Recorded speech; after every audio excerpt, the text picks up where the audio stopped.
Bienvenue à ce résumé d'aventure. Il n'y a pas si longtemps, j'ai recommencé à jouer à Donjons et Dragons, mais en première édition. Et avec les joueurs, on a décidé de faire une aventure très simple, un petit scénario, les gobelins attaquent, on défend le village, rien de compliqué, on peut leur courir après.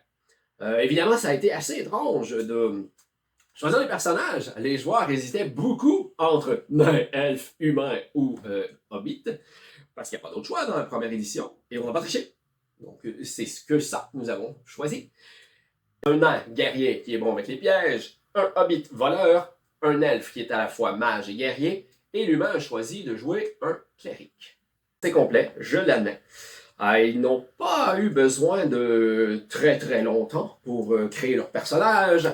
Et évidemment, lorsqu'ils sont arrivés aux gobelins, ils avaient beau être niveau 1, leur expérience a fait toute la différence. Ils n'ont pas eu peur de créer un piège, d'aller chercher des personnages non-joueurs pour les aider. Le combat était magnifique, sérieusement. Les dés n'ont pas roulé beaucoup, ce qui est assez bien. J'aime bien quand ça roule, mais ça dépend de la situation. On y reviendra à cela. Ce qui fait que notre première aventure, notre premier scénario de Donjons et Dragons, première édition, a été un succès. Évidemment, le nain a failli mourir puisqu'il était le guerrier avec la grosse armure, le bouclier, la hache. Les classiques. On a joué les classiques. Le cleric s'était rendu jusqu'à la fin de ses capacités, la magie de l'elfe, même chose. Et c'est étrangement le hobbit voleur qui a permis au groupe de survivre. Je raconte. Alors qu'ils étaient dans une grange et qu'ils cherchaient à trucider le dernier gobelin, ils se sont fait avoir. J'en avais caché un deuxième. Oui, les gobelins sont sournois, on le sait, je les ai utilisés de cette façon. Les joueurs se sont donc retrouvés avec peu de points de vie, plus de magie, plus de potions, à combattre deux gobelins, dont un était en pleine possession de ses moyens. Il a même reçu une attaque sournoise, c'était un jet de dés extraordinaire, un coup critique, c'est ce qu'il a tué le nain. Évidemment, le hobbit, joueur à avoir expérimenté, a été se cacher, dans le but d'aller chercher de l'aide. Mais malheureusement, le prêtre s'est retrouvé en danger, un point de vie restant. Le magicien, ça faisait longtemps qu'il n'y avait plus de magie et ses attaques étaient pas très très utiles. Le hobbit a décidé de faire une attaque sournoise. Et ça a fonctionné! Ce gobelin-là a reçu un coup critique, attaque sournoise. Lorsqu'il a lancé les dégâts, ça l'a tué d'un coup. Il en restait plus qu'un.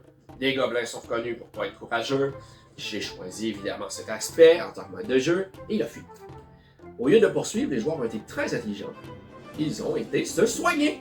Ils ont été demandés à nouveau de l'aide, et cette fois, c'est avec une bande de paysans armés de fourches et de torches qu'ils ont poursuivi le gobelin, trouvé leur repère, et le peu de gobelins qui restaient en état de se battre ont été éliminés. Et c'est avec tous les personnages non-joueurs que les joueurs ont partagé. Ensuite, pour faire un prélude plus joli, nous avons été dans le rôle, l'interprétation de rôle, et ils ont décidé de prendre le temps nécessaire pour aider à rebâtir et sécuriser le village. Le guerrier nain a même entraîné les gens à la pose et la détection des pièges. Le magicien a enseigné à faire des potions à quelques personnages non-joueurs qui pouvaient. En d'autres mots, le village est devenu leur base principale. Au lieu que ce soit un château ou une auberge, deux classiques. Oui, les auberges. Oui, il y a des joueurs qui achètent des auberges. C'est toujours agréable d'avoir une entreprise dans un jeu de rôle. Fait que voilà, c'était notre première aventure en résumé. J'en ai d'autres qui s'en viennent, en souhaitant que ça vous intéresse, évidemment. Mais je vais vous laisser sur une petite chanson. Je sais que je chante mal, mais il fallait que je le fasse. Jouer à des jeux de rôle, ça nous rappelle le bon vieux temps. Y a pas de rime dans mes chansons, j'ai juste envie de vous casser les oreilles.